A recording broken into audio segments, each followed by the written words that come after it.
My friend Brandon's dad said he could eat a whole cow. Yeah, that's something people say. Could you eat a cow? Well, I mean, whenever I couldn't eat any animal. You ate a hamburger last night. Exactly. What's hamburger made out of? It's from a cow. And you had bacon. What's bacon? It's from a pig. Oh my gosh. Ham is also from a pig. No. Derek, yes it is. Dad, I had a ham sandwich at school. Derek, okay, that's okay. No, Dad, I'm serious. I had a ham sandwich at school today. Okay, so what? I was just biting it. Okay, you ate a pig. Dad, I smiled the whole time. You love Oh my ham. gosh, I should be in jail. Sausage is from a pig. But I eat sausage. Steak is from a cow. I have to apologize to the other cows. What? How would you? Dad, I ate their family. Well, I mean, they're probably walking around the grass right now going, "Where's Claudia?" You're like. What are chicken tenders made out of? Chicken, Derek.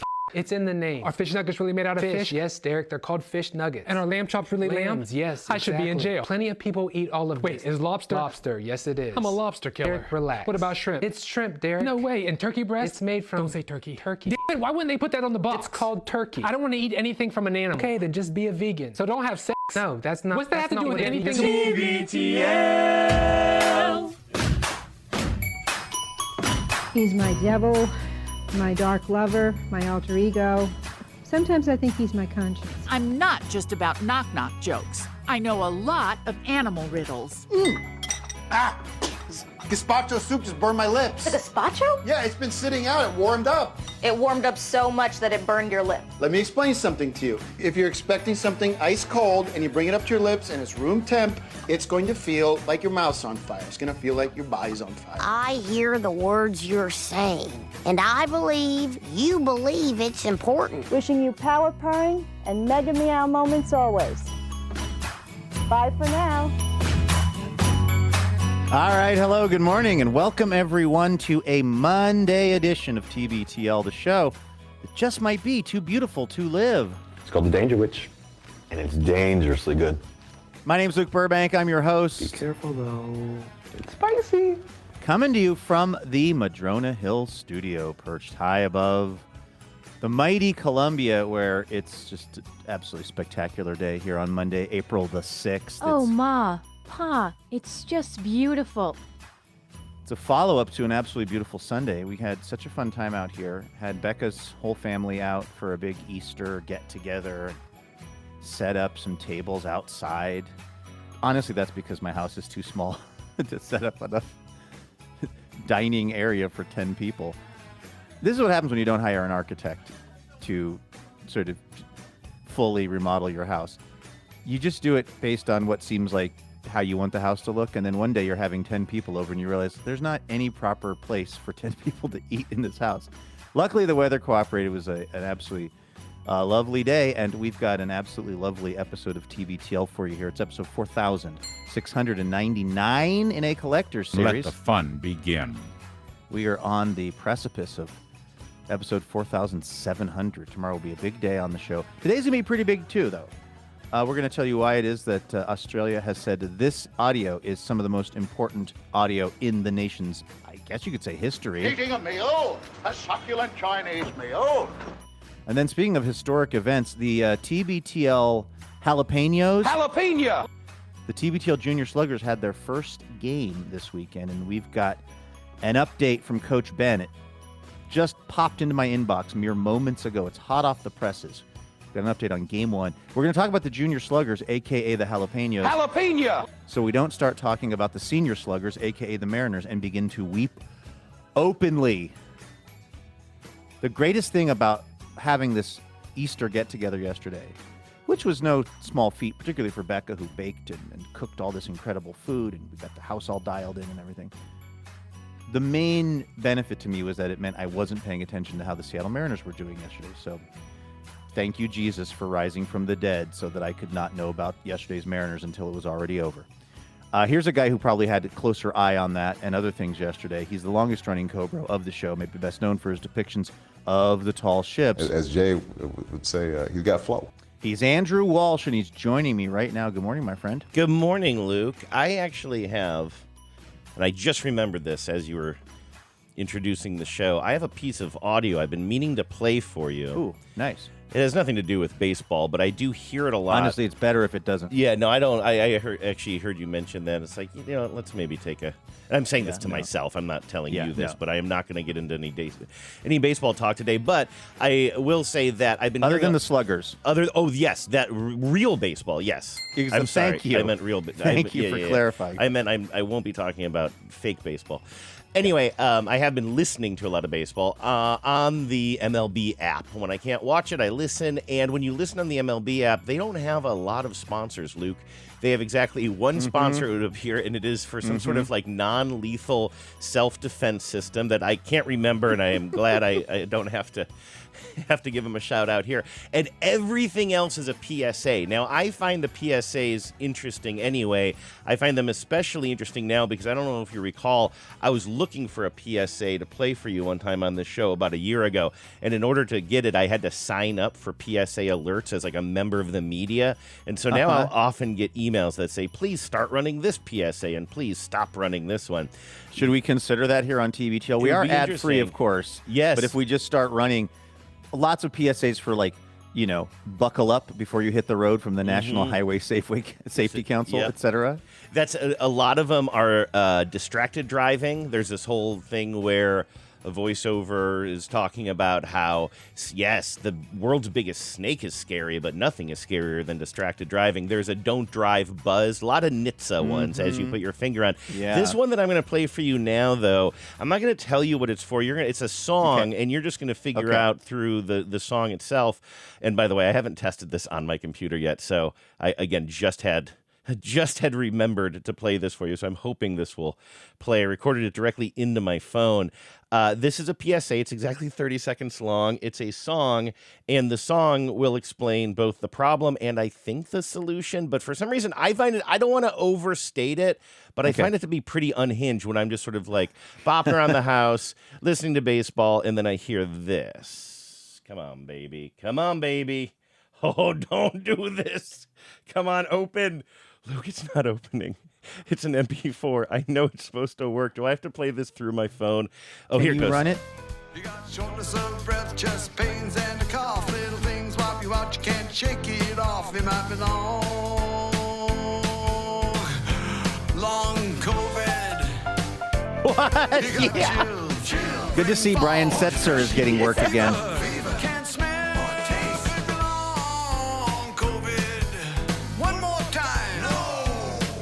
Learn more about long COVID at doh.wa.gov/long COVID.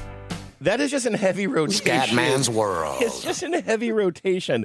This rockabilly song about long COVID that I find And that's unsettling. local to the state of Washington. Oh, that's true. That is a Washington one. Yeah. Also find for some reason extra interesting. Like, I would say that the jauntiness of the song is out of alignment with the seriousness of long COVID. Right?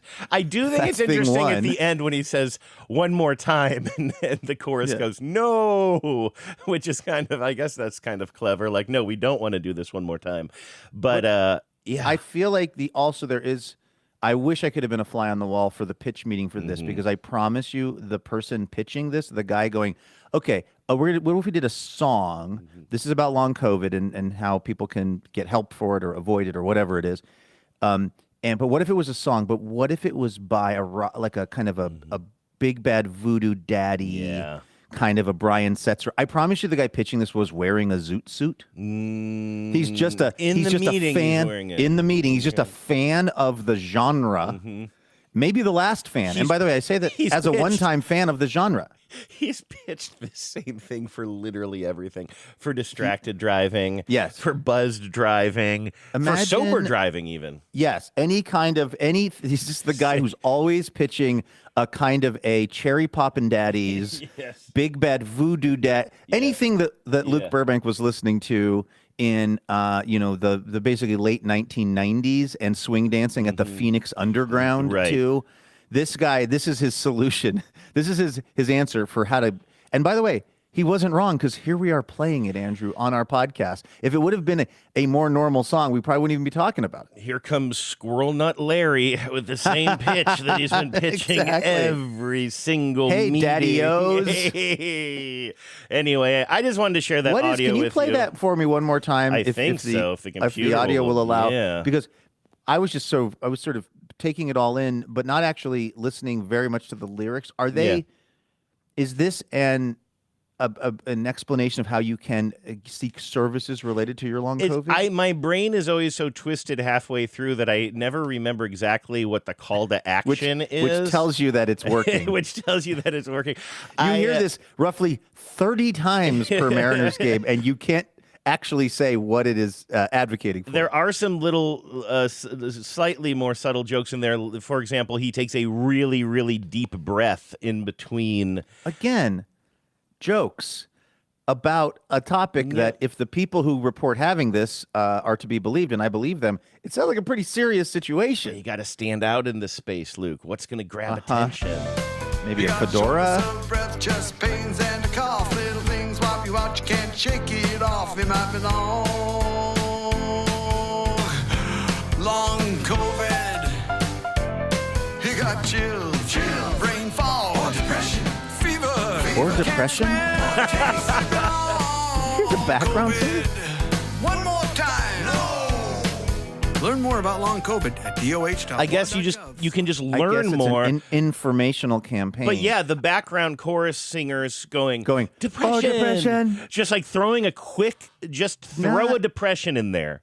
And you know me, like I'm not an overly serious feller, and I don't want to be the sort of, no fun police of saying like this topic must be treated with reverence at all times. But I do think the background singer is going, oh, depression is not giving depression its due as a very serious situation in this country. And sometimes my life. Maybe they are trying to destigmatize it by singing it in that way. I guess. You should. I mean, go ahead. You should hear the Rob Zombie parody they do for. For anal fistula.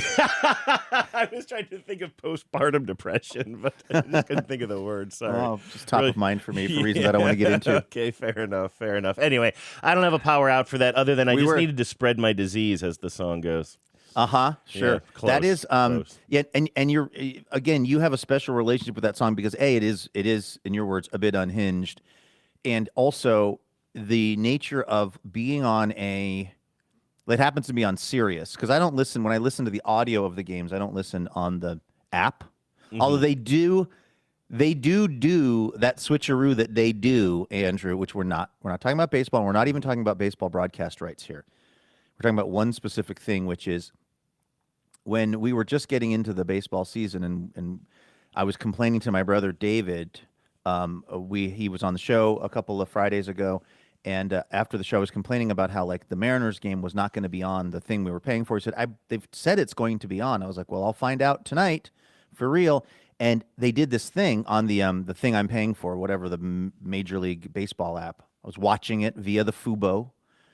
And they said coming up. Actually, I'm sorry to belabor this, but are you watching via Fubo or the app?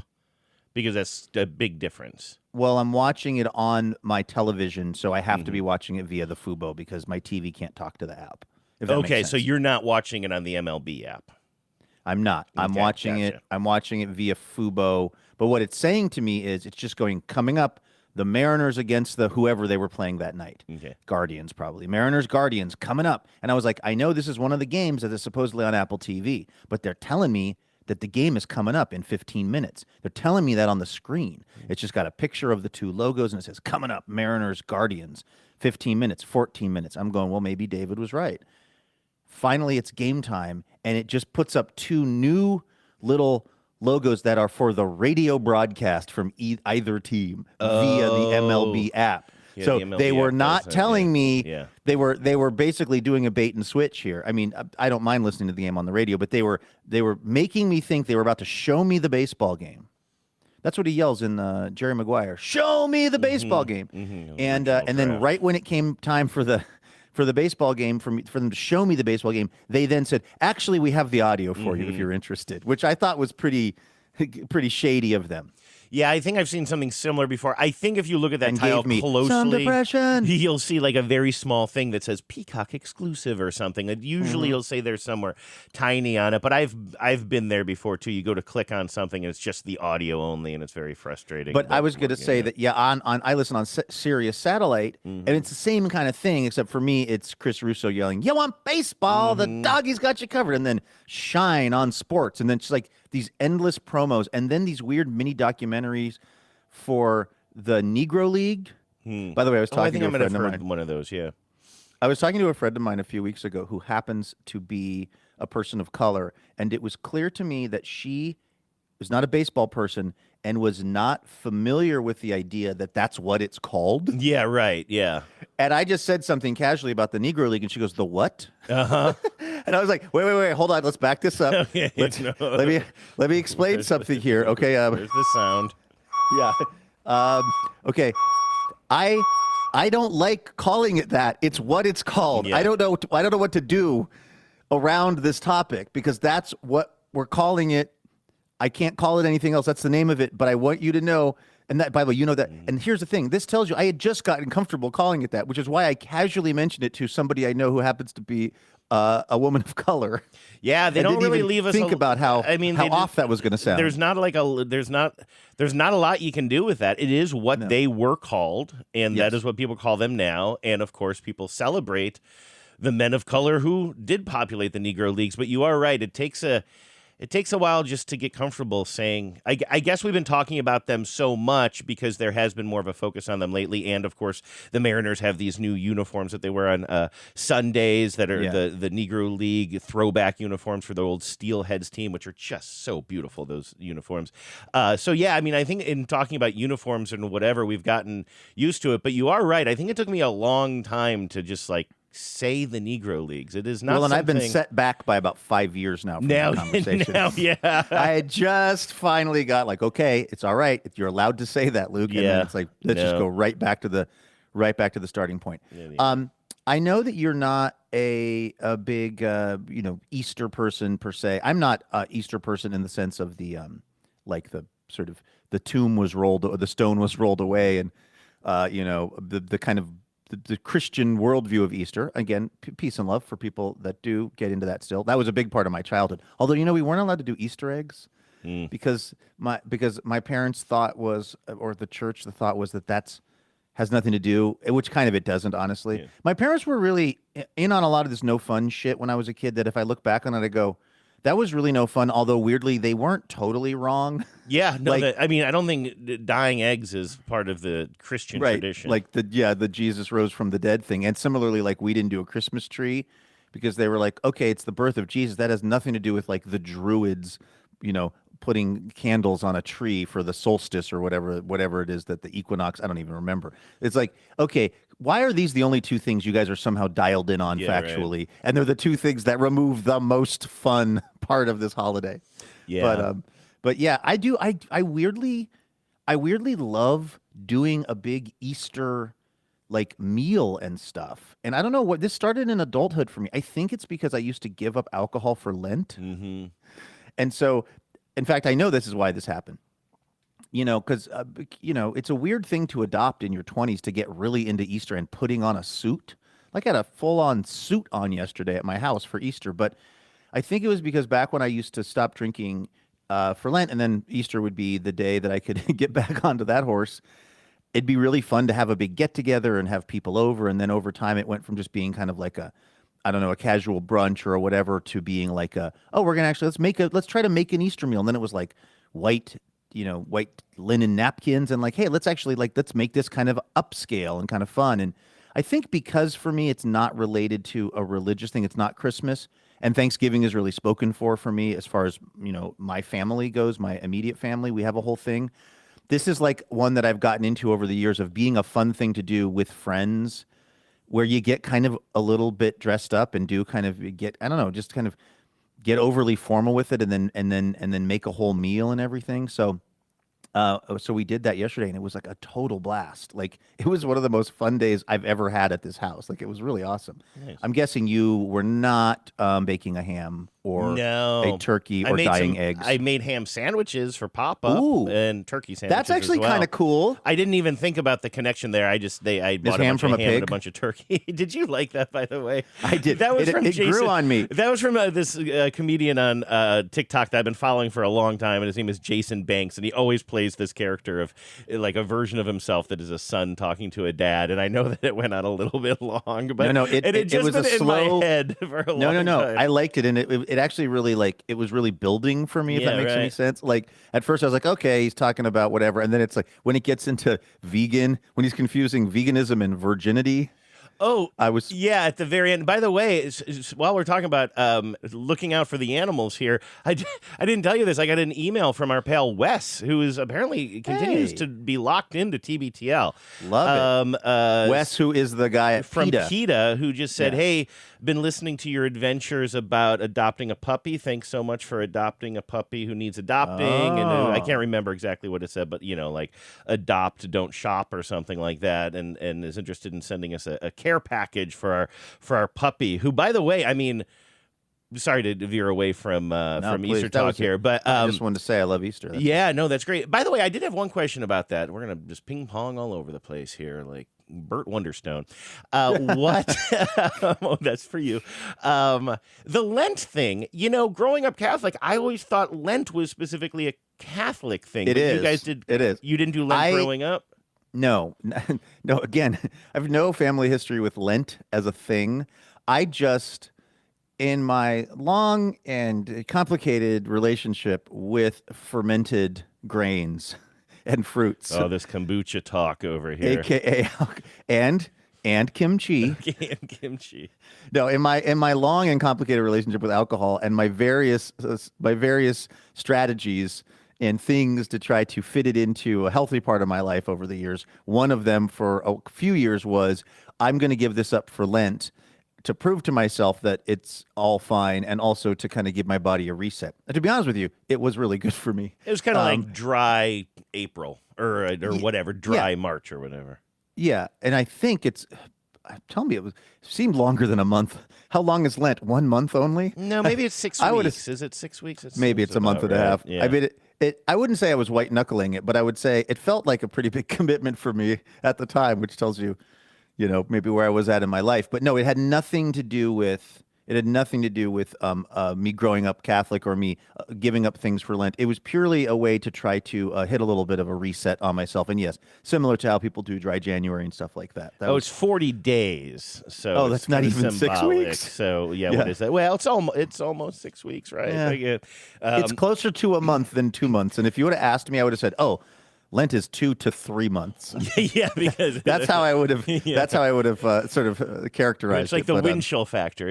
When you're not drinking, it feels like a lot longer. Lent was a huge deal for us growing up, like kind of because we belonged to this small church out in the country, and I was an altar boy, and so every Friday we would do like the Stations of the Cross. Like we would go to Friday night service where it would be me and 2 other altar boys, like kind of flanking the priest as we went from. I mean, literally, you would go from station to station as they were sort of displayed on the church walls. It was an interesting, not a religious man anymore, but those moments with the church really do feel they give me a sense of calm thinking about it. And one altar boy would carry the very large wooden cross in front, and then one altar boy would have the incense. And that's what I always wanted. It was one of those incense canisters that hung from a chain. And so you could sort of dangle it, but then you would hand it to the priest, and the priest at certain times would actually really kind of I will swing at it some a little point bit buy more. one of those off of Instagram. I promise you. And I'll have that Sao Paulo, whatever you call that little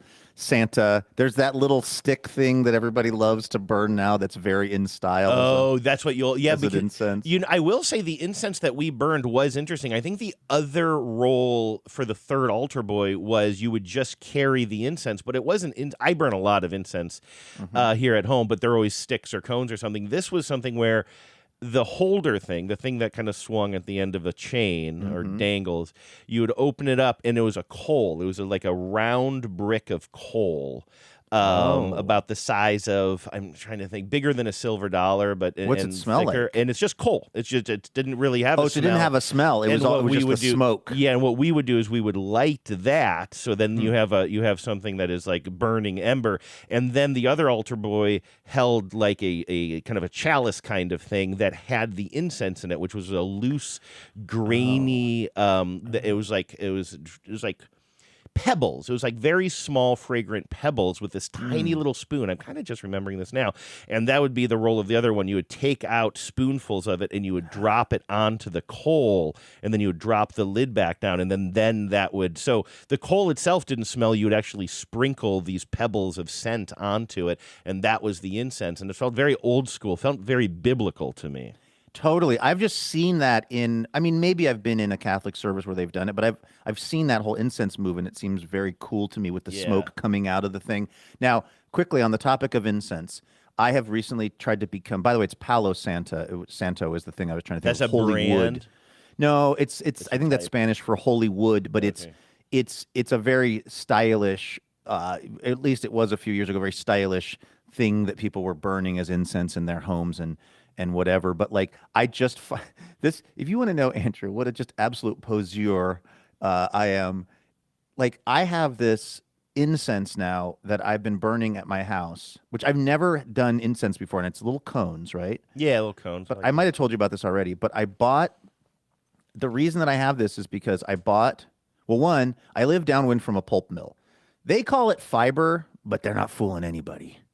Like, we know what you're up to, Longview, Washington. Yeah. Those are pulp mills. Yeah, you and sound like you're days, on a high fiber diet. Is what yeah, buddy. like. There's a lot of it's fine most days, but every once in a while, you'll get a little downwind effect. And if I haven't like opened the windows in the house or whatever, oh, by the way, this turn in the weather of yesterday and today is just giving me absolute life. Like, I've got all the windows open in the house. Like, so much about living at my house is so much easier when it's warm. And I don't have to be like trying to heat the house through like my pellet stove and this like space heater and like whatever, and like can't open the windows because it's too cold. It's like everything is just works so much better when it's like 75 degrees out here. But I decided to get into this incense because I saw on Instagram the A24. You know what A24 is, obviously. The studio.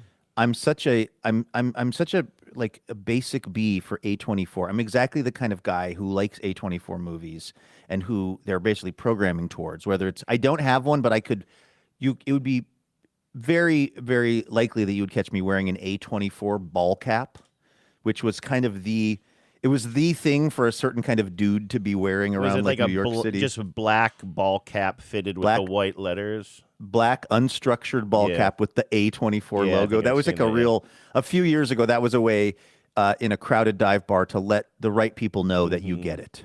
And so, and don't you think that A24, since that, and I mean, they're still making obviously fine movies, but like, it's almost like the bubble is sort of popped on that. Yes. It doesn't feel like an exclusive club now. A24 is shorthand for arty leaning movies. And like so many things, yeah, it's like they got big because they were programming certain kinds of films that were really artsy and really kind of like, you know, not out there, but like, and then eventually when they got bigger, they started being like, well, we're just going to kind of distribute a lot of movies. And a lot of them are not actually that interesting or artsy. Like, it's like a band that you liked at some point, and then they kind of got popular, and now they're kind of making slightly different kinds of music. But I was charmed by this little incense, what would you call it? Like it's basically like a church from the movie Midsommar. Yeah, I've never seen Midsommar yet. Nor have I. I bought this. It's like yellow. Actually, it's very cool looking. You would like it. But I bought this it's a little ceramic yellow triangular church. And what it is it's a triangular plate that you put the incense cone on, and then you light the incense, and then you put the church over it, and then the incense kind of wafts its way out of the front door and the windows of the little church thing. It's a very kind of like, I think it's a very kind of interesting little design, or it's a cool object. Cute. I'm looking at it now. You bought it right off the A24 shop. Yes. Yeah. But okay. it's like I haven't. I'm not an incense guy, and I haven't even seen the movie. Yeah, I haven't seen it either. That's what got me into incense, was I liked this yellow triangular device, if you will, for lighting incense. Like, it just feels like it was all very much it's like I'm a guy who doesn't wear hats, but then I saw an A24 hat, and now I'm a hat guy. Like, I don't know. Every time I light some incense in there, I I feel mildly embarrassed at what a bandwagon person I am on this whole incense. But you do use it for incense. I do. I've been using it, and I really like it. Can I just dispel you of that? Just enjoy it. Yeah. Enjoy objects. You know what I mean? Like that's I know that I've blabbed about it far too much on this show, but as I got older and started like kind of bumping into old like versions of objects that I had as a kid. I remember specifically seeing some toy train at the what's the huge flea market down at the Rose Bowl, Luke? Oh yeah, the Rose Bowl flea market. I think you have a way with words that I just really admire. Some people know I couldn't think of the word Pasadena. Yeah, you're right. It's I think it's the Pasadena flea market, yeah. But it's at the Rose Bowl. It's huge. It's you can't cover it in one day. And I only went once. Honestly, one of my few regrets about my time in LA, other than taking the job that took me to LA, which is other than everything associated, which is kind of a big one, was that I only went there once. I was like, oh my god, because I think they only have it once a month, maybe, and then I don't know, but I only went once, but it was incredible. But I remember stumbling on some toy train that was like a metal train that you would set on the floor, and it was sort of automated. You put a D battery in the bottom of it, or maybe two. Everything took 2 D batteries in the 70s and 80s, and you would just turn on a switch, and it would sort of like drive around the floor, and it was even probably antiquated by the time I had it, but I just never thought about it. It was a toy that I had that then just whiffed out of my memory, and then I stumbled on it, and it felt like I was stumbling on the Holy Grail or something like that, like to pick this thing up and to hold this thing, and I know we've talked about this, but I think as kids you also can just fixate on things. There's not a lot going on, and you're very patient, and you're just playing. You just have your time. So if you have a toy, you just spend a lot of time holding it and looking at it and pretending it's something else, or pretending you're in it, or all these things. And so when you come across an object like that, it feels, I mean, again, I'm not a woo-woo kind of person, Luke. I'm not a spiritual kind of person, but I do feel like I understand how like an object can hold more than just its physical properties, sort of, and how it makes you feel. And so if you love this thing, it kind of bums me out to know that you have a little twinge of sheepishness about it. So if I can say anything that helps you, I mean, you know me, I'll pile on other things, but in this one, I'd like you to enjoy this incense house because it looks really cute. I am liking it. What happened was somebody was over, and I was explaining it. Maybe I was lighting the incense. I can't remember. And then I was like, it's from Midsommar. But then I had to say, which I haven't actually seen. Which I think is pronounced Midsummer, by the way. Midsummer. Could be However, wrong. I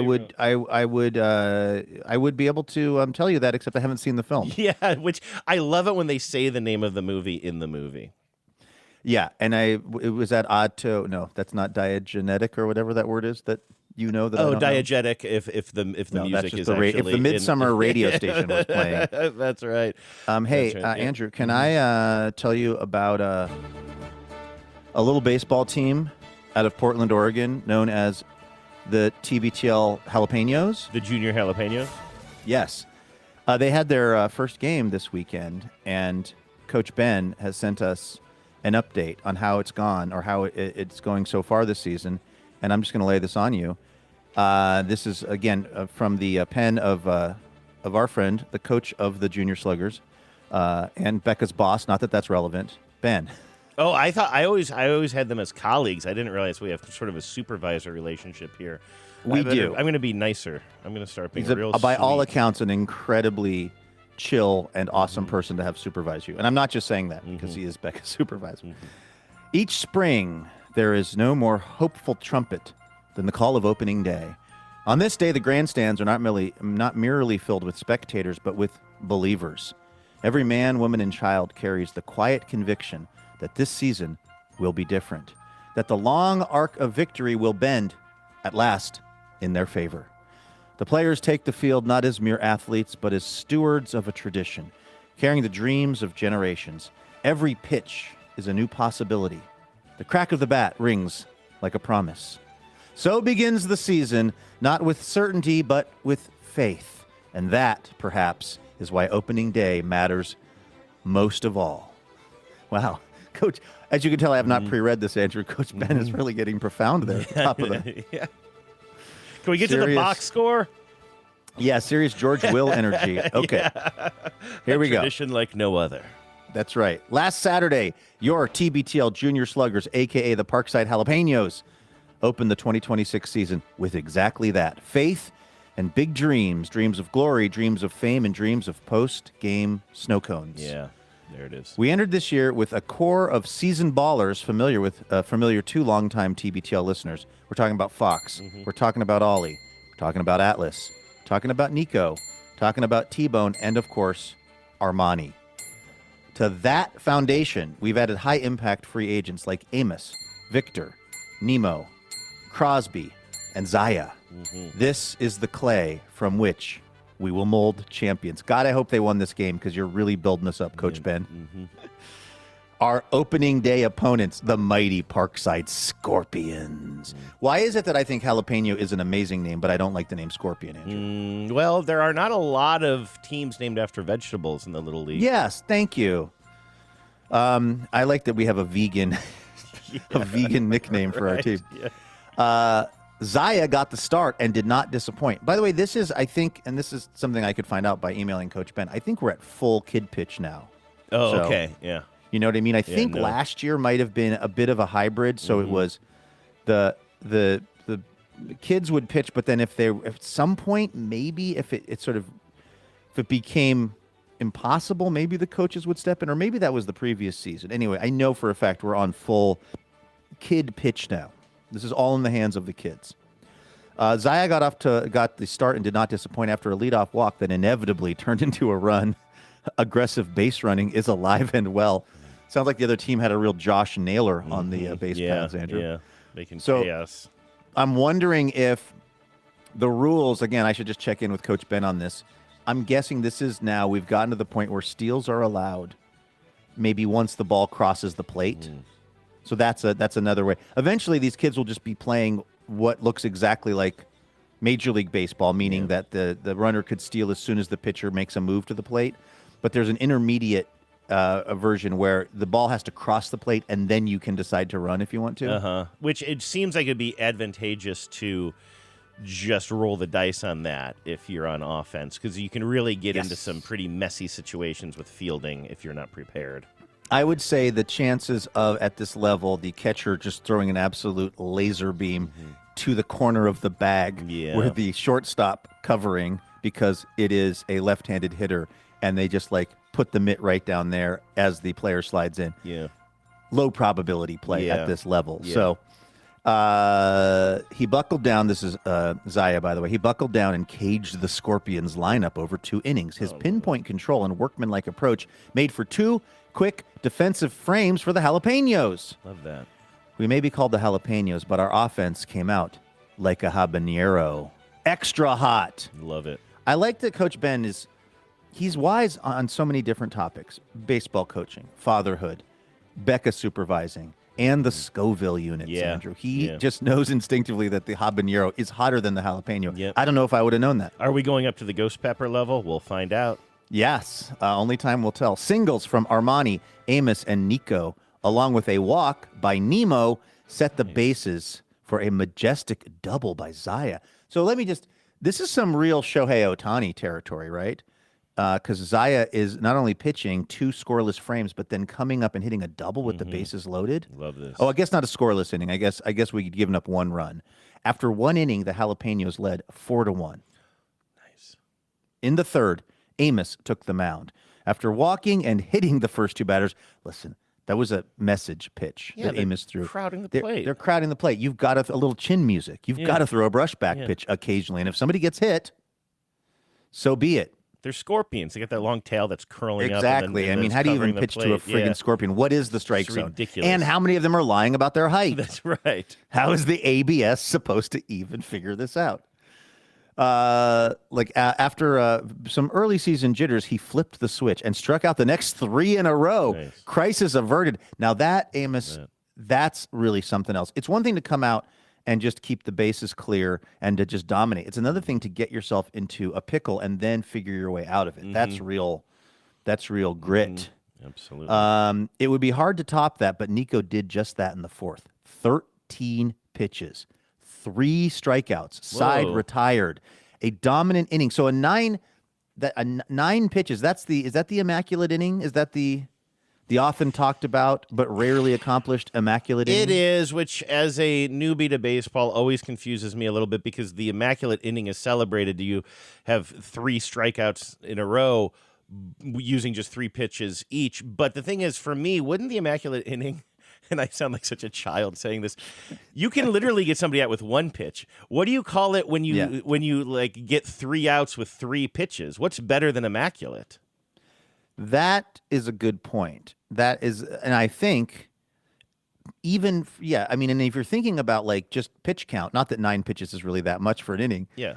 But a 3-pitch inning would be even better just in preserving the arm of your pitcher. I remember asking our business boy Sklarov about that, long-time baseball head, and he said it's just because strikeouts are so celebrated because it's such a, it's such a show that you're putting on when you can actually get somebody to swing and miss like that, that actually 3 he said, strikeouts I'm sorry, in a row. come again, I couldn't hear you over this Yankees payroll. Yeah, that's what he said, exactly. Sorry, John. Okay, Love anyway. you. I'm just jealous. Yeah. I'm just jealous that your good team performs like a good team, and my good team does not apparently perform like a good team right now. They play like they should. All right, 13 pitches, 3 strikeouts, side retired, a dominant inning from a player who has been putting in the work. The 5th brought some adversity. With Fox on the mound, a mix. So I guess was this a bullpen Danger, outing? Right? Isn't Fox's nickname Danger? Am I right? I believe that? so. Yeah, okay. Or that's Fox's middle name, maybe. This is, this must have been a bullpen start because we're really cycling through the pitchers here. Yeah.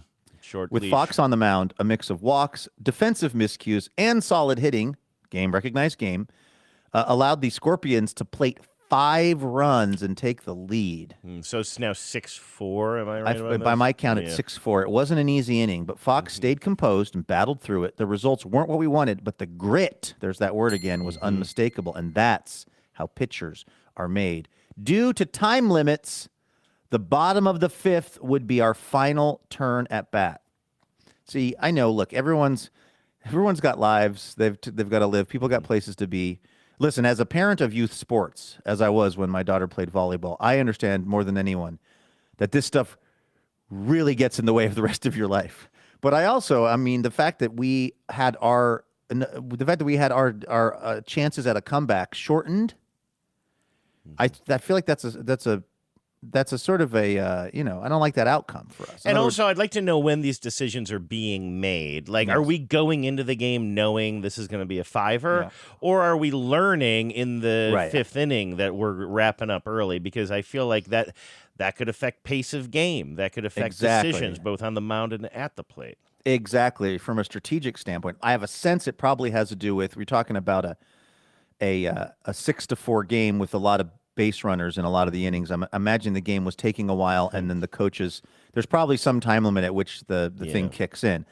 All right, the bottom of the 5th would be our final turn at bat. The Jalapenos stepped in trailing 7-5, Andrew. Oh, 7-5 okay. I lost a couple. Okay. The bats had quieted since the 1st, and I wondered if the warm spring sun had wilted our young peppers. Oh. Andrew, it had not. Nice. Armani ignited the rally with a line drive triple down the third baseline. Are you kidding me? When you turn on the ball, if I remember right, because I've seen Armani at the bat. Armani, I believe, is a right-handed hitter.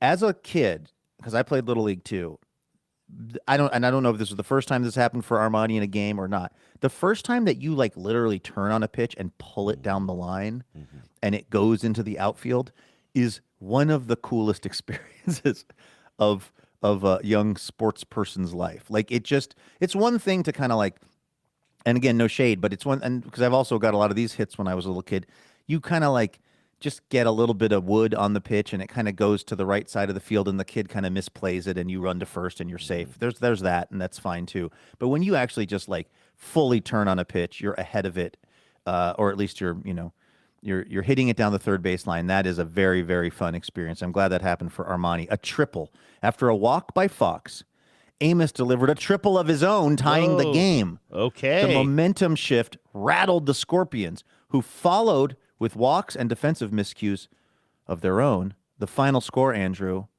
Jalapenos 10, Scorpions 7. Yeah, this is how we do it.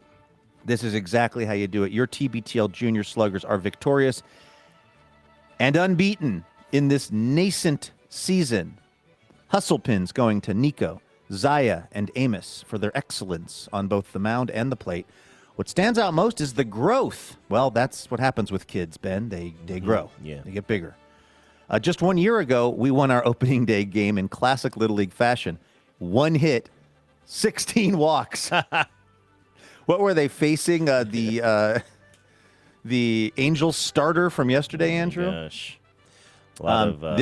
This year, I know, a lot to unpack from that game. This year, 10 runs on 9 hits and 9 walks. We were swinging with intent. We were choosing our pitches, and we were creating our own luck. Will the streak continue? Will we surpass next season's win total, which was 2? We'll find out Monday evening when the Jalapenos face our crosstown rivals from Hollywood Rose City Little League. Coach Ben out. So a lot to be excited about there. I had forgotten that we did also win the first game of the season last year. I did too. And then we that represented 50% of our total wins. I'm looking up here. What do we know the name of are they the Hollywood Rose City Little League? Is that the name of the team, or do they have like a, That's like, what the is name of the league. I don't know if we even know what their name is. It might be. I doubt it's online yet. I'm guessing that Coach Ben and staff will find out tonight when they go to the game. I'm guessing it's something like the Fire Mario Kart Dragons. Sure, yeah, okay. It's the Fire Roblox. It's I don't even know what that means because Roblox is not a thing. It's a game. It's like calling them the Fire Nintendos, but I'm sure it's some overly aggressive name that involves fire. Yeah. That could never ever compete with a cool ass name like the Jalapenos. So that's right. But look at us. Well, that puts me in a good mood. That's the kind of baseball that's worth talking about. That's exactly what we like here on TBTL. That's what. Yeah, exactly. Without a doubt, as far as our various expenses go each year as a podcast, as a listener-supported podcast, I would say that our support of the TBTL Junior Sluggers of the Parkside Little League is, I would say, it's probably our wise, other than our salaries. Yes. Which we need in order for this to be our job and in order for the show to continue. I would say a close second is sponsoring the Jalapenos. It's an endless amount of joy is generated from that. So that's why next year they should call us the TBTL ROIs. Yes, they a hugely high ROI for this whole thing. So go Sluggers. We was hoping for some razzle-dazzle. Razzle-dazzle. That's right, man. Razzle-dazzle. On your mark. On your mark. Get set. Get set. Now ready. Ready. Go. Everybody razzle-dazzle. Speaking of our support of the Jalapenos, because of the support from our listeners, this is 100% listener-supported podcasting. Let's thank some dazzling donors. These folks are donating a dazzling amount of dough. We're talking about Patty Hollingsworth of Auburn, Washington. Hey, Patty. Patty says, hey, friendos, longtime listener and daily donor, first-time dazzler. Oh, Patty, thank you so much. Yeah. It's again, in these turbulent times, it's a not insignificant, way to support TBTL, and we certainly appreciate it. Congrats belatedly on going independent. I'm very happy to support it. It's funny how much I feel like I know you both, even though we've barely interacted, unless you count my extremely important fruit fly trap conversation with Andrew after the boat show. What do you remember about this, Andrew? No pressure. Well, I do know that there was a time where I was struggling with fruit flies, and I did get a lot of advice. I hate to say that I don't remember this specific conversation, but this would have been TBTL Live at Sea, where I was probably in a pretty funny headspace coming off of doing the live show. Oh, and then the boat show where we had the Costco pizza. Yes, exactly. So there's probably a lot of quick conversations, but I did get a lot of advice on fruit flies, and I'd like to say that I have been fruit fly free for quite some time. Try saying that 10 times fast. It's a toughie. I'm going to go home and study those lyrics. For he's a jelly. For he's a... But I can. Sorry, go ahead. I got yesterday right before, and had everything, you know how I get, Andrew. Everything was all dialed in around here because, it's like essentially my in-laws were coming over, and and a lot of them had never even been to my place. And I get worried because it's like, me and my dad have been working on this house for like 4 years, and there are elements of it that are really nice. It's got this really great view of the river and stuff, but it's also just like a funky 1930s cottage. And I always am very self-conscious about overhyping it. And even when Becca was like texting her family about like, okay, what's just talking about the place and about the afternoon, I was slightly cringing because I was like, please don't overbill this thing. Just like, let's just invite everybody out. Let's have a nice time. But you know how I get to, it's like, I want everything to be exactly right. So I had it was actually kind of great for me because I had this deadline of Easter's to get like the yard kind of weeded and weed whacked and all the rockery areas and stuff where there's historically what I've let happen is all of these weeds and other things, I'd let them grow in these various areas of the yard until I just couldn't take it anymore come like June. And then I'd be out there like pulling all this thistle, and it was like a really overwhelming experience.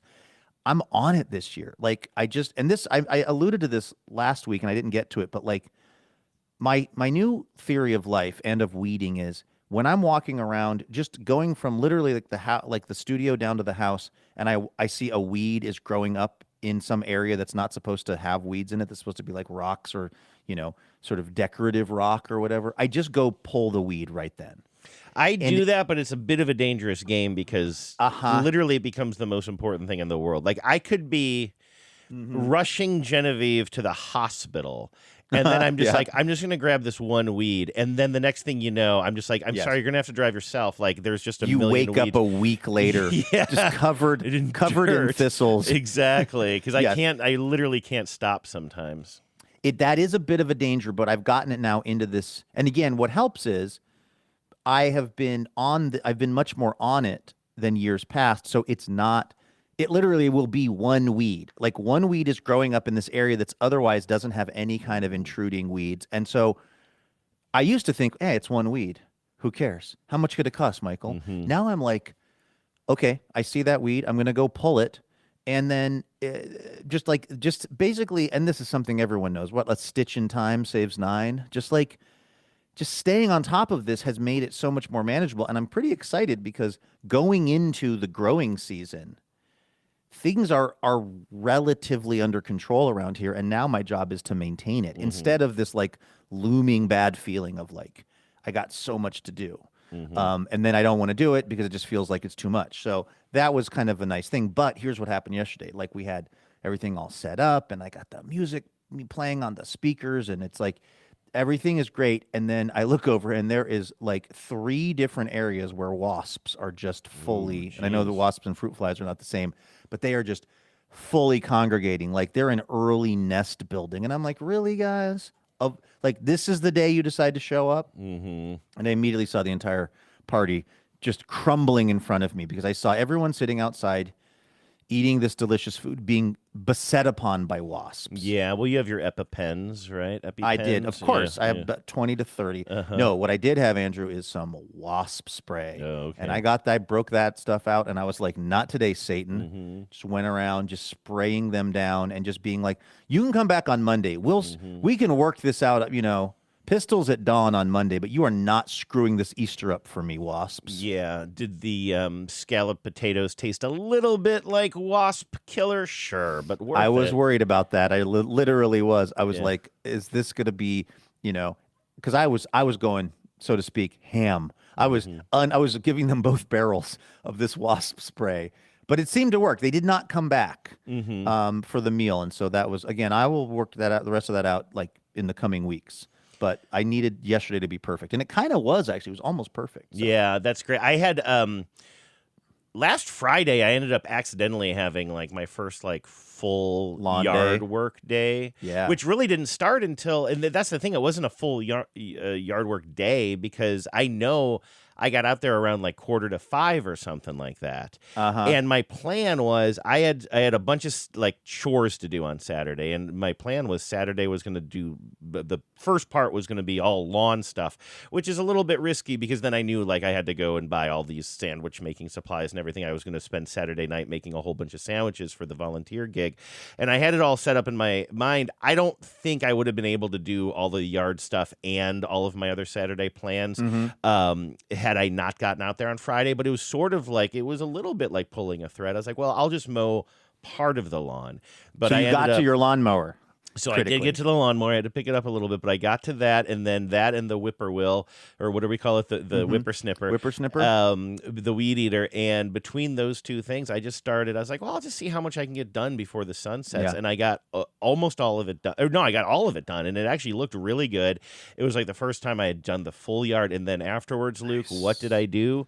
But I started a little fire in the solo stove fire pit. I pulled the little squeaky slider chair up to it. What do you call those little, those like porch swing kind of chairs that we have? Oh, a glider? A little glider. Pulled that up there. Listened to the Mariners game. Oh, come on. I had my warm Saturday night. It was a Friday night. It was Friday evening, night. and I had. You know what I did is I pulled our little TBTL cooler. You know that cooler we gave away for a Thon gift a while back. Who can forget? It holds exactly until you said that. 5 cans of beer of Coors Light, and I just sat out there. It was great, dude. I was thinking of you the other day because we're getting, by the way, Patty, we're getting back. This is what you get for mentioning fruit flies in your message. Right. Yeah, this is on you. I was almost going to send you a picture, I think on Friday, because I was totally thinking about you because I have, some trees also on the property that have like windstorms and stuff. I've had like branches that have blown down, and then I've just dragged the branches into this one area where they were just kind of piling up, but they were also they were just drying out, right? They were not attached to the tree anymore. And so I was thinking about like, I don't have enough room. I have a hatchback. I don't have enough room to take these to like the dump or something or whatever. And I was like, wait, what am I doing? Yeah.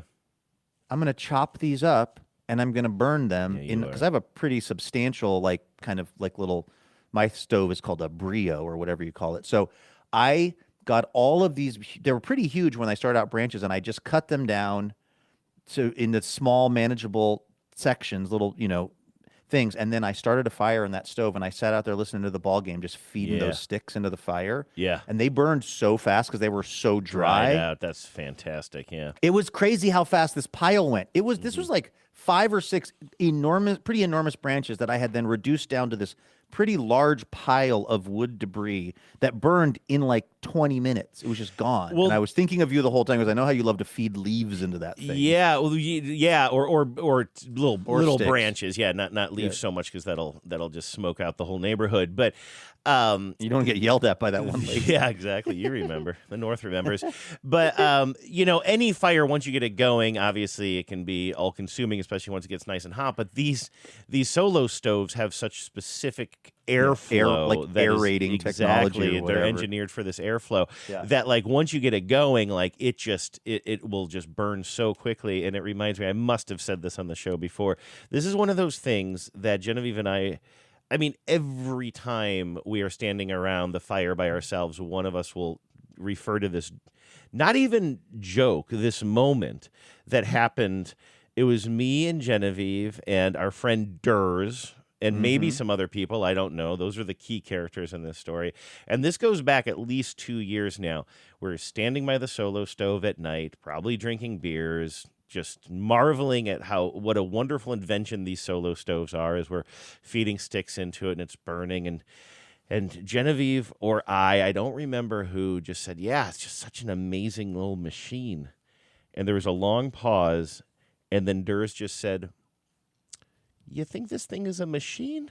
And we cannot use the solo stove now without looking at each other and saying, so you think this thing is a machine? It was the most hilariously condescending thing anybody's ever said to me. It was wonderful. His timing was impeccable. Now, what is the minimum definition of a machine? Does it need 2 moving parts? That is a good. I mean that's why this device. That's why this moment captivates me. It's not an open and shut thing for me that it's not a machine. It's not. But he just said it in that kind of way of his. Yeah, well, it's why he's currently muted on my. I wondered how long that was going to last. Oh no, he's been muted for a while. But the problem is, every time I go on the criminals. I now have this like borderline error message, and it says You've blocked Andy. If you stay in this conversation, they will see messages you send. And then it's got a big button that says leave conversation. So he can see you, you can't see him is basically He what can it's see me, saying. I can't see him. I don't care if he sees my stuff, but what it means is there's like, I'm never just looking at a clean sort of interface of our messages. I've always got this pop-up screen that's trying to like let me know that Durs can see my messages, and I'm like, I don't care if he sees my messages. It's constantly like allowing me the option of leaving the conversation, which I don't want to leave the conversation. I just don't. I wish I could work on that filter, because I understand. Listen, not to get too far into this, but I understand when there's a painful loss, as we suffered the other night, and then Durs just slides in and says, we're going to lose tomorrow too because of the starting pitcher.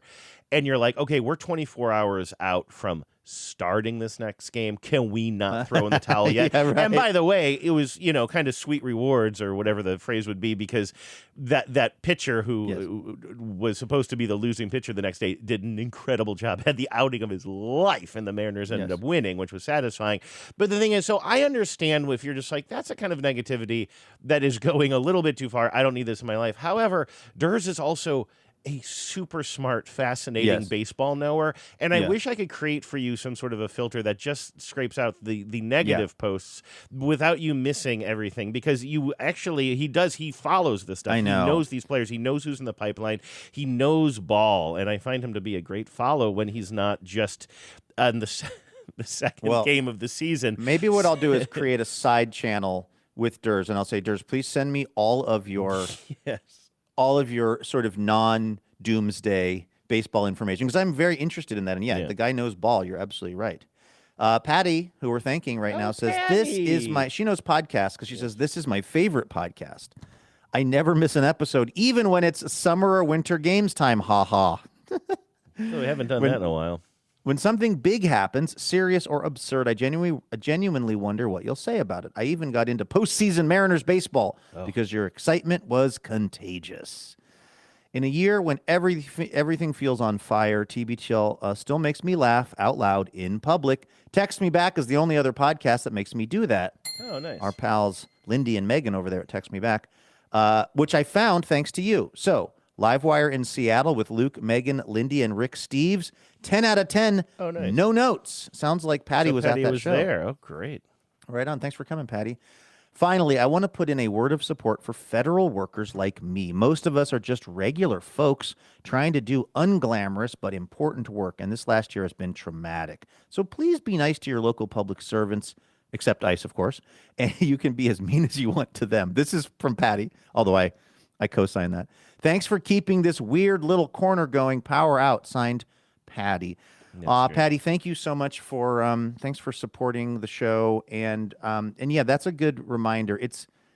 It's easy to at times sort of forget that because the executive branch of the federal government, or at least the people in charge, talking about the current president and his minions, are doing so much bad stuff, that the people who are downstream from that, who just work at a lot of these places, have nothing to do with that. I say this as a person who works for a different media organization, Andrew, that's been getting a lot of attention lately. And I'm just kind of downstream going like, I know, I'm just trying to talk about an opera singer who sells used cars in Florida. So I can very much identify, Patty, with what you're talking about, which is like, there is the sort of the terrible decisions that are being made at a federal level, and then they're just the people that just happen to work for the government. Yeah, and they're just sticking with it and hoping for better days. It's sometimes not getting paid when they're out there just doing their job. So, Patty, thank you very much. We are very grateful for your support for the show, and we support you as well. Maestro. On your mark. On your mark. Get set. Get set. Now ready. Ready. Go. Everybody razzle dazzle.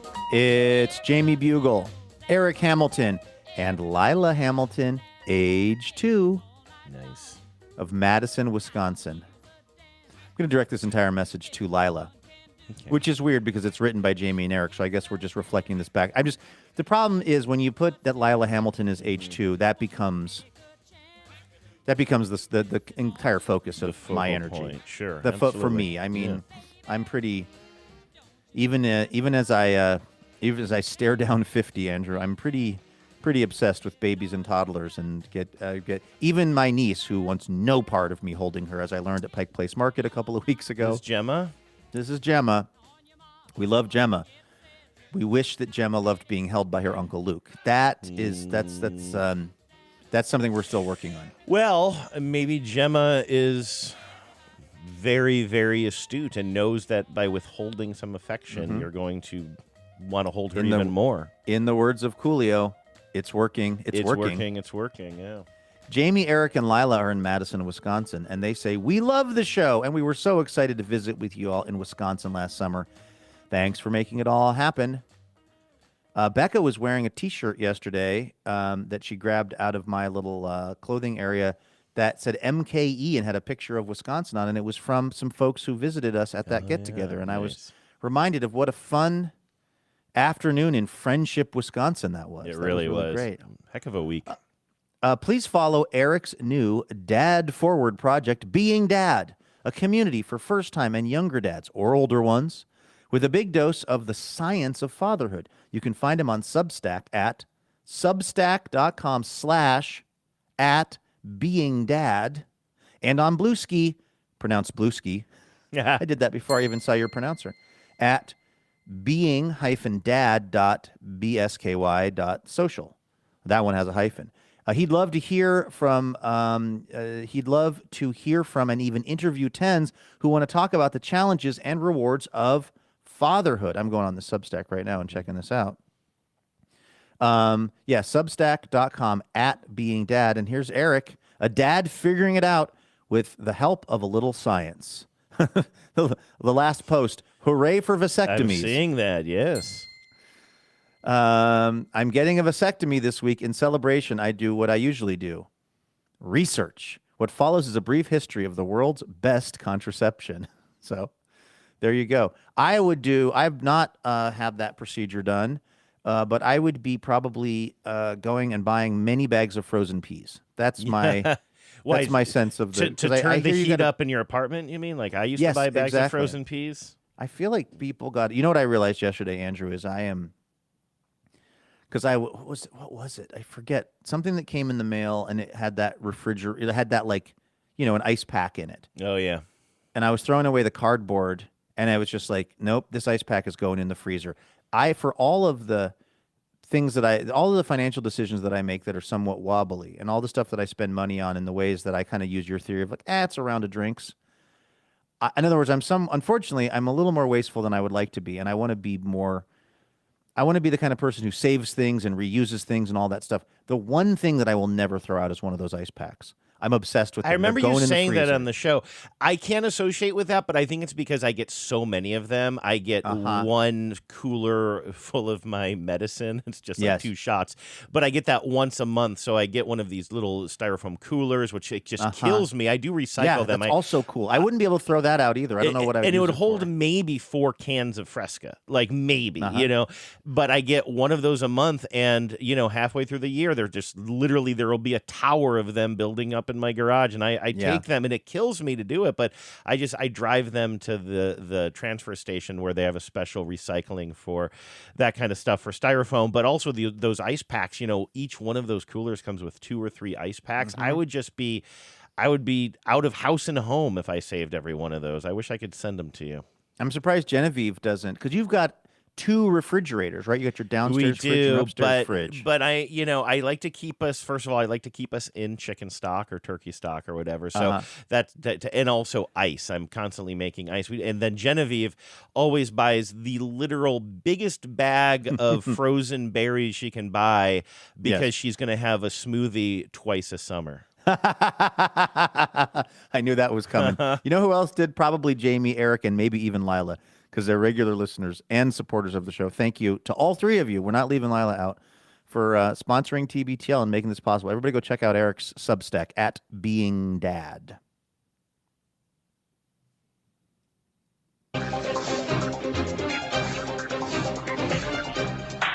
Hello and welcome to Top Story. I thought this was kind of interesting from the New York Times last week. Why Australia enshrined a succulent Chinese meal rant in its archive. A clip of the con man, Jack Carlson, delivering a theatrical soliloquy while being arrested in 1991 has been deemed one of the country's most important cultural recordings. This is a piece in the Times by Jonathan Wolfe. Australia's National Film and Sound Archive has long preserved the echoes of history, including landmark speeches and endangered Indigenous languages. This week, it also made room for a man shouting about his groin in front of a Brisbane Chinese restaurant. The archive's annual selection of new recordings that have exceptional cultural, historic, and aesthetic significance announced on Monday included what has become one of the country's most viral internet memes, the arrest of con man Jack Carlson. Now, I know that people probably remember it, but just in case, I believe this is the full tape of Jack Carlson being hauled out of a restaurant in 1991.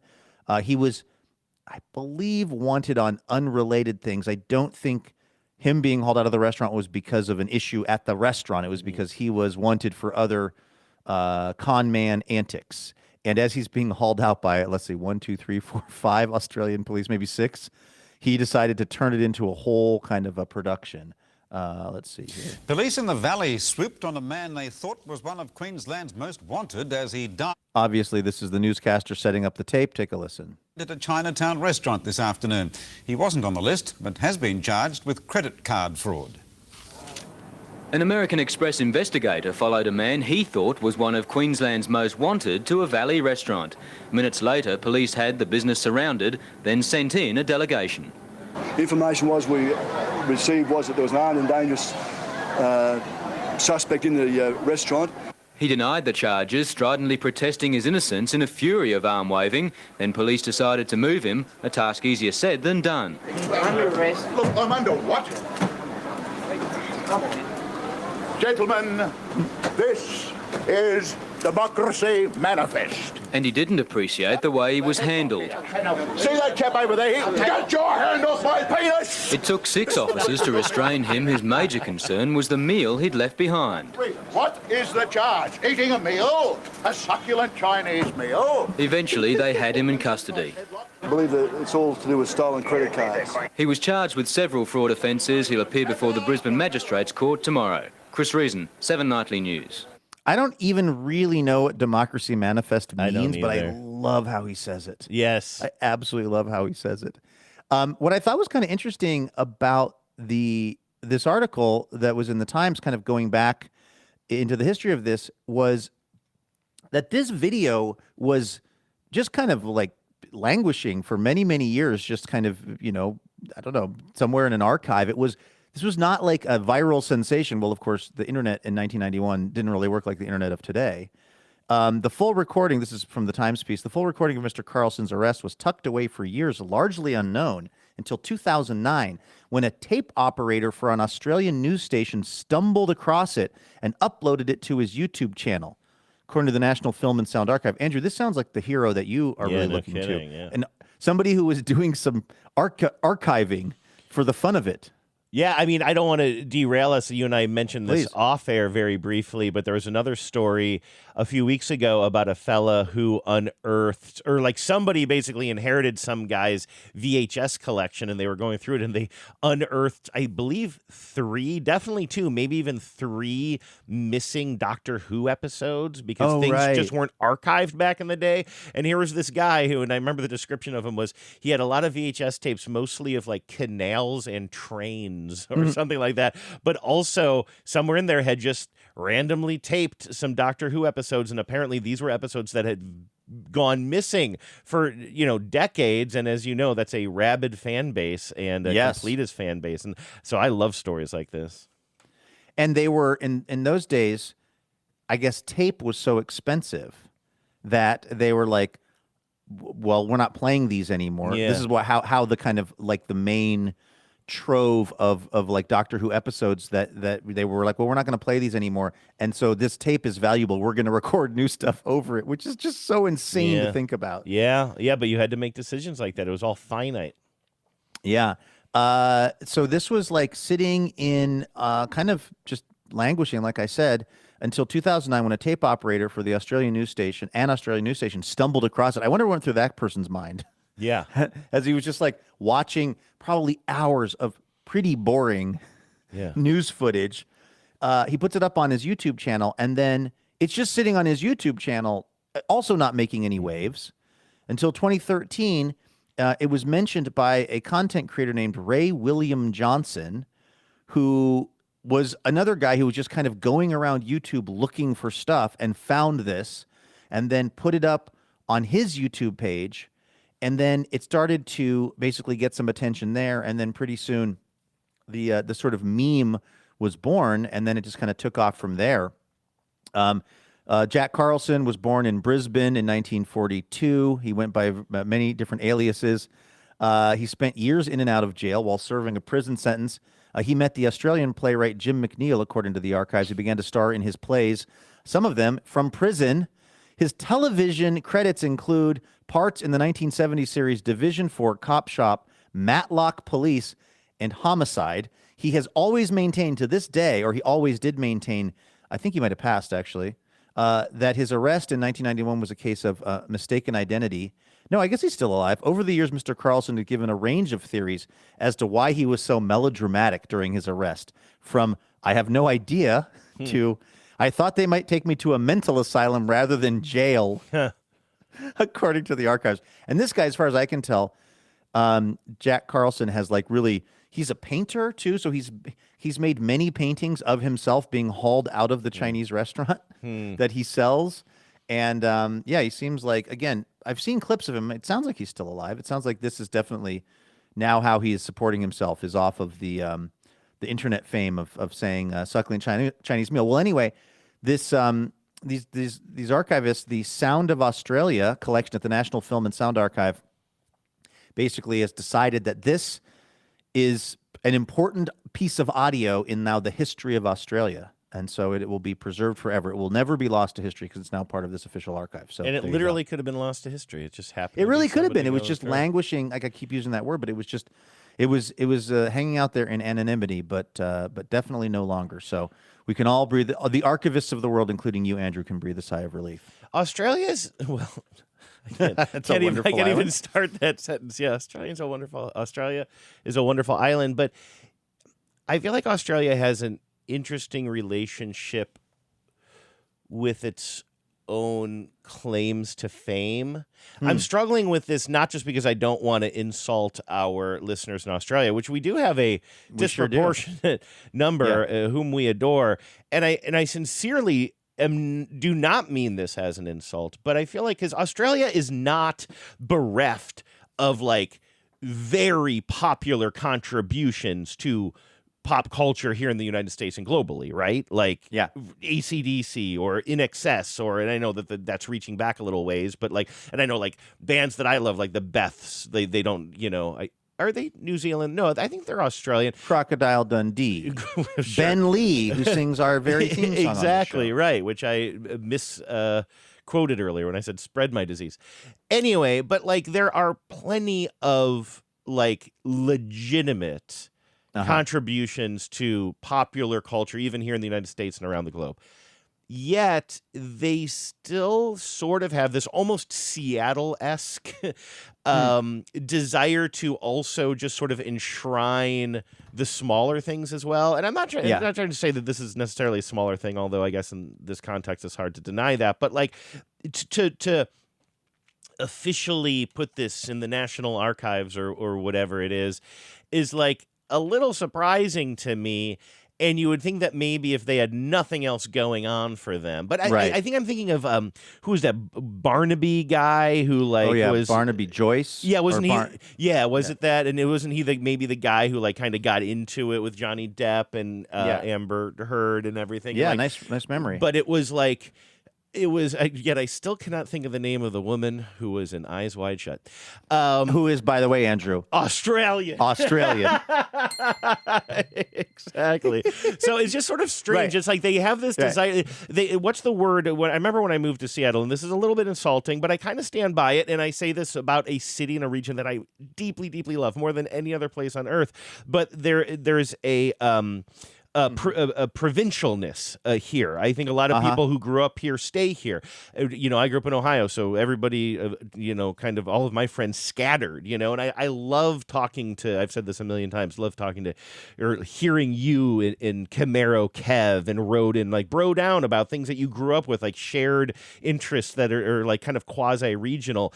And because of that, I think that Seattle also sort of enshrines things that maybe don't need to be enshrined in certain ways, or over celebrate certain aspects of their contributions to pop culture.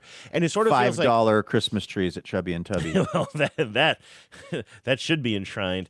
But anyway, Australia does that. Yeah. It's just sort of interesting to me because it's not like Australia should be grasping at straws for its right. Australia's not lacking for stuff that's happened there and interesting things, and they do.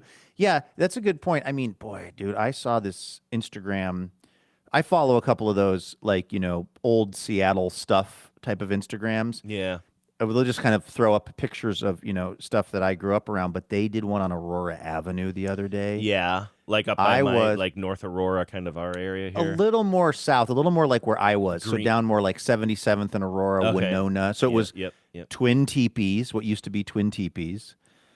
It was Aurora Cycle, which is what I grew up with. It's I forget what right there at Aurora and Winona Avenue, and a bunch of other things that were just. It was basically the specific maybe 12 block area of Aurora Avenue where I spent most of my childhood roaming up and down. So like between Green Lake and let's say 85th on Aurora, and I don't know what it is about seeing a sign for a restaurant that I just remember looking at. I never even went in the restaurant, but just a restaurant on Aurora that I just remember looking at as a kid in the car from the backseat of the car. Why is that so powerful? Like just, I mean, again, I guess it sort of has something to do with nostalgia and memory. And I guess what I wonder is how is that selected for? Like why is natural selection, presumably there's some sort of reward to that. There's some reason why we get so compelled by looking at something that we remember from a long time ago.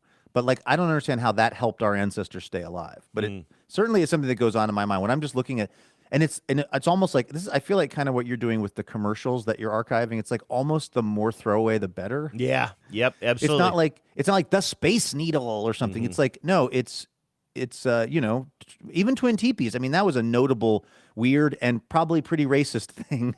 2 teepees on Aurora where you could have. I mean, dude, if that place was still around and if they still had a full-on bar in there, can you imagine what was it? Have you explained what it was? Oh, I thought that we talked about this. We before. have, but I can't remember.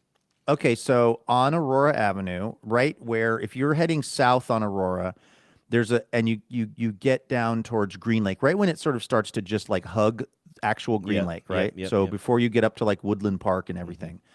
Right at that bend in Aurora, there used to be to your right. So you're driving south on Aurora, you look over to your right, there was a restaurant that was 2 giant teepees. Okay. It was built to look exactly like a Native American teepees, and it was called Twin Teepees. And I think I don't even know if I ever actually went inside. I knew that sometimes the guys from the church, which is to say my dad and Tim Nabokowski and the other elders would get together for coffee at Twin Teepees and talk about church matters or something. But my sense of it is you had this restaurant, and then I don't know if both of the teepees were the restaurants and there was a different bar, but I know there was a bar inside there. And I was too young to ever, I don't think I ever ate there. Maybe I went in one time just to look around or to get my dad or something. But all I can imagine is that the bar at Twin Teepees must have been the coolest bar in the history of the world. Yeah. It must have been so unbelievably old school and just kind of everything that I like. Now, again, the fact that it's in 2 teepees and it's a bunch of white people going in there, I don't know really where that lands. My guess is not great in terms of cultural appropriation. But yeah, what I'm saying is in my 20s when we were going to Ballard, Sunset Lanes in Ballard or whatever it's called, Ballard Lanes, and when we were going to Leilani Lanes, and we were going to all these old Seattle haunts because we liked the bars that seemed unchanged by time. if the Twin Teepees bar would have still been in business, I have a feeling we would have been regulars there as well. There's a article about it on historylink.org. In fact, I was going to read parts of this for you. It was posted way back in December of 2000, this little article about it. And it's a little confusing. Skip? It says, no, by Walt Crowley. Walt Crowley. You know Walt Crowley? Okay. I mean, I just know the name, and I know he did a lot of Seattle, like, kind of preservation writing. Oh, okay. That name wasn't familiar to me, but it originally it was spelled T-P, so Twin Teepees Restaurant. Early roadside attraction opens on March 13th, 1937. And here, I'm actually going to hit play. And there's an audio version of this. I assume that it's a robot voice reading it, but why not? Better than my voice. Twin T-P, Restaurant. Early roadside attraction opens on March 13th, 1937 by Walt Crowley. History Link is excited to offer the option to listen to our articles through our new Listen feature. Okay, we're already using this feature. Please forgive occasional errors in pronunciation, tone, or speech patterns as we refine this tool and reach out to us if you have any questions or concerns. On March 13, 1937, the Twin T-P-S, later Powers Pancake House and Twin Teepees, opens at 7201 Aurora Avenue North, near Green Lake. The unusual building features two metal-clad conical pavilions, hence its name, intended to attract the attention of passing motorists, and becomes an instant, if unofficial, landmark. Such structures, now rare in Seattle, are classified as vernacular architecture because their idiosyncratic designs usually reflect individual quirks or promotional strategies rather than conventional standards. Were you familiar with that term? Vernacular architecture? I think it's kind of interesting. I'm kind of into this. Can I keep going, or are you tiring of this? The building was designed by Thanks for coming. Ellen Harris and housed the main dining room was housed in the southern teepee. A pre-opening article in the Seattle Times described its dining room as featuring a huge open pit fireplace, covered with seashells and a decor inspired by American Indian designs. The northern pavilion contained the kitchen and a cocktail lounge. Restrooms were located on the upper floor of a lobby structure bridging the two teepees. Twin Teepees fare consisted of standard American dishes. Prime rib became a popular Friday night specialty in the 1980s and 1990s. Okay, we just have one more section here, and it's going to get interesting because it's called A Colonel in the Kitchen. A Colonel in the Kitchen. This is big. The Twin T-P-S was first operated by Herman E. Olson. It passed through several hands before being acquired in 1942 by Walter Clark, who went on to build a regional chain of 22 restaurants. Clark employed a former war buddy, Colonel Harlan Sanders, who worked on his famous Kentucky Fried Chicken recipe in the Teepee's kitchen before establishing his own fast food empire, Tippett's.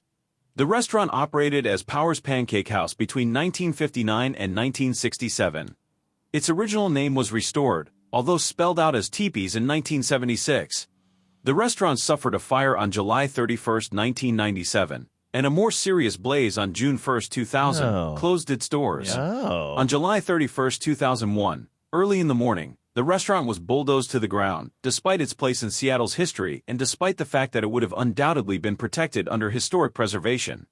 Landlord Rob Pierodes explained that it was too complex and expensive to repair. That's it. That's the article. Yeah, that's what I was going to tell you about. I think we did a whole TBTL is Mystery Solvers about the question of, did Colonel Sanders really develop his chicken recipe at Twin Teepees? And listen, look at me trying to rely on my memory for things. My memory was that it was actually a little bit hard to pin down. Like, there are a few different restaurants that claim to have been where Colonel Sanders, it's being written here in History Link as if it's fact. But my memory of that investigation was that it was a little bit murkier than just that. I mean, I would like that to be the case. That's a way more fun story that Colonel Sanders, perfected his recipe. Now I'm hungry for fried chicken. What's going on with that? Well, I'm sorry to do this near the end of the show. Maybe this could be the email segment. I don't know. I'm sending an email to the show myself because there's something I want to talk about with you. And once again, here we go with the email. What does Strong Bad say? I never hear that on the show. Here I go once again with the email. It's your first time hearing this. That it's from a female. Oh, man. It's not from a female. No, did you say, here we go once again with the email? I don't know what I said. I don't know what I've been saying today, but I tweeted this out, and it got very. I don't feel on Blue Sky. On Blue Sky, I believe I believe I deleted this because I don't think I made my point well, and I also just don't think people give a shit about this. But a couple, so it seems like a good place to bring it up on my very popular podcast. I think it's interesting that at some point in the past year or so, the advertisers behind KFC have decided we're going to start referring to the Colonel as a historical figure. Like, I feel like growing up, and certainly even in the past, like 10 or 20 years, as we have kind of watched these various campaigns for Colonel Sanders is a living... I know that they played around a little bit with some sort of, like, Colonel Sanders is dead, I think, fake... like well, they did that thing where they were having a bunch of people playing him, right? Yeah, but it was still this idea that he's a going concern. I am Colonel Sanders, and I stand before you today. I don't think he ever said that, but I would like to hear that. But now all the commercials were, the Colonel wanted it this way. Like, without really much explanation, or I feel like curiosity from the television audience. Sunned down the Colonel? Well, they've just sort of like decided now he is in the past, as opposed to, because this is a fraught example because you and I were just talking about Mr. Clean, quote unquote, retiring as a mascot. But like, even though Mr. Clean started in the 50s or 60s, once you have a spokesperson for a brand, usually that spokesperson is first person present. Present is the more important piece of information there. Like, it's like, hi, I'm Mr. Clean and I'm representing this product. I think it's kind of rare that it's kind of like you make your spokesperson somebody who has passed. Right. And I wonder why that decision was made. If they've quietly transitioned the Colonel into, again, a historical figure as opposed to the guy who's got his 11 herbs and spices and is being portrayed by Rob Riggle, by the way. Somebody who did play the Colonel. You know what I mean? Like, I wonder if that's because they think... I would like to say it's because maybe they think that there's something about the whole imagery around it and stuff that just feels a little outdated, maybe a little bit, from another era, an era when we had even less equality than we have now. I mean, the Colonel is not specifically like a plantation owner or something, but there's like strong, like kind of weird energy around it. Wouldn't you agree? That kind of sort of, vibe? except I don't think that this campaign solves for that. In fact, it leans even more into a traditional idea of him. In fact, he's very stern in these. He's kind of if we can throw the explicit label on the podcast today, he's kind of a dick. Like, have you seen these commercials? No. Here, I don't know if I've even seen this one, and so I don't even know if this is going to support my claims here. But here's one that is called Board Meeting. Okay, let's see here. Okay. Colonel Sanders, you want to take all this hot and crispy chicken, fries, and a drink and give it to people for how little? Who do you think you are? I'm a finger-licking machine. Okay, this is not going where I thought it was going to go. He just hopped on the desk, and now he's doing a really sexy dance. Too little. But he's literally... He sounds pretty alive. He's pretty alive. He's shoving chicken in people's faces, though. Like, this campaign now has him, like, in the kitchen, and they'll say the Colonel would have, they speak about what he would have wanted, and is he a ghost? I don't know. And in this case, I guess it's a little bit first person, so again, like, I chose that one somewhat randomly, but I feel like he's a stern sort of daddy that is talked about in the past now. The Colonel never wanted to give someone a meal they didn't love, so he made... See, like, this one is past tense. He never wanted to. The Colonel never wanted to give someone a meal they didn't love, so he made the $20 Build-A-Bucket. Your choice of 8-piece chicken or tenders, 4 sides, that 4 looks biscuits. good. That way, if you were you're curious, he could say, "Don't blame me, you built it." KFC. Anyway, yeah, I just. What is like the deal? Strange. Is it how he would have wanted it, or what he wanted, or is he currently dancing suggestively on a boardroom Well, table. the boardroom one, so first of all, that has real Hudsucker Proxy vibes to it. For if I can just throw something out there that everybody can relate to, the Hudsucker Proxy. But I think in that one, though, I think all these men in the boardroom, I think it's still a flashback from the 50s or 60s. I think this is like, he seems to be alive, but it's a very, very darkened room. That I could be wrong about this. I could be shoving this, like I'm wedging this into my theory too much. But this one where he starts dancing on the table, I could say that this actually took place based on the way these men are dressed, just in traditional, this bunch of white men in suits, but it could have been back in the day. I see. Do you recognize the person who's playing the colonel? Is it one of those things where is that person some kind of a celebrity from some other part of life? I don't think so. And nobody is listed here. So I think they've just gone back to like getting somebody who just really, really embodies that version of the colonel, with the kind of not horn-rimmed glasses, but those famous style glasses that he wears. Yeah. So anyway, I just think that that's worth noting. And I feel like our culture hasn't talked about it enough yet. If our culture talked about it too much, I would complain about the media just taking all of its cues from an advertising campaign, which is also irritating. So what do I want? Well, the good news is either way, we'll have something to talk about. Yes, That's exactly. People ask, how do you do this 5 days a week? And Exactly. it's like, well, because we are able to get mad at whatever happens. Do you want to know how I feel about fried chicken? Okay, I'll answer this. It's very tasty. You just said that like thinking about fried chicken makes you hungry. Yeah. It I does haven't make had me KFC hungry. probably in a long time. Well, also, even though you don't eat meat anymore, that's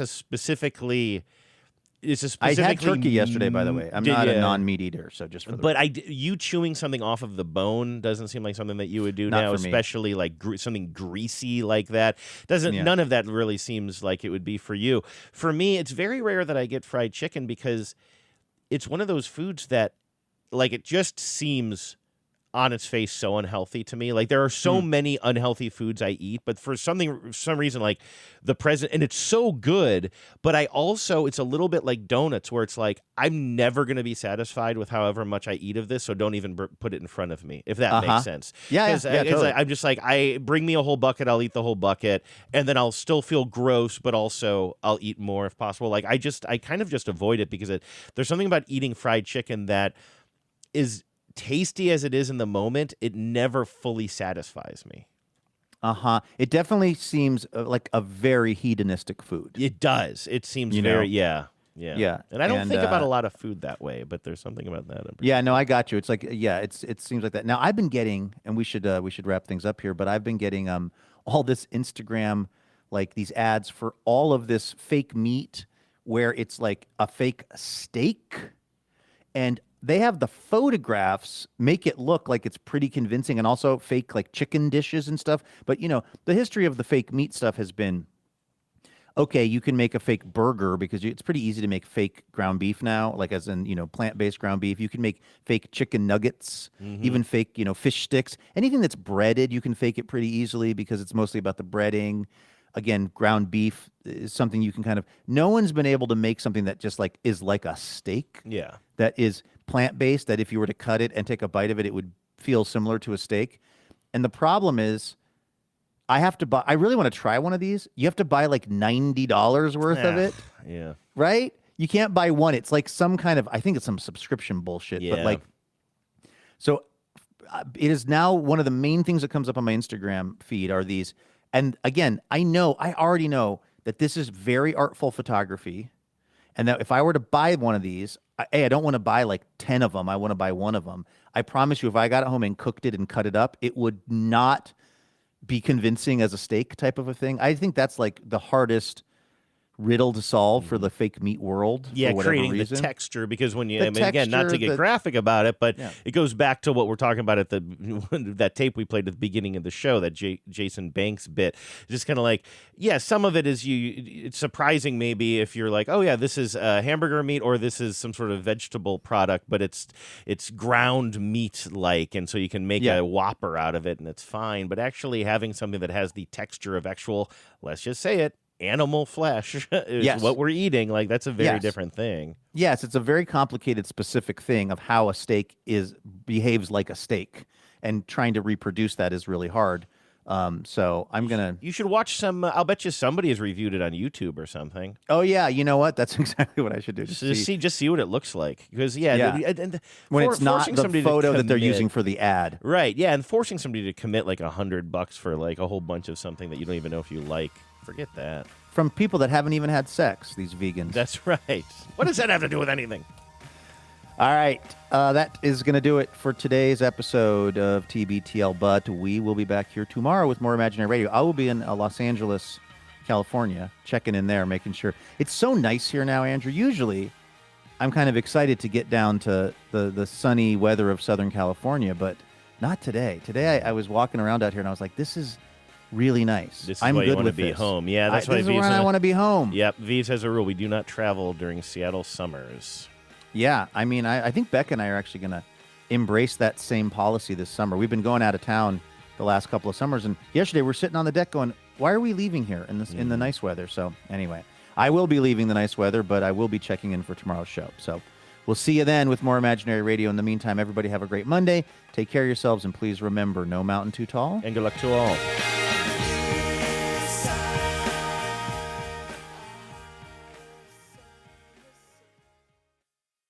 Power out.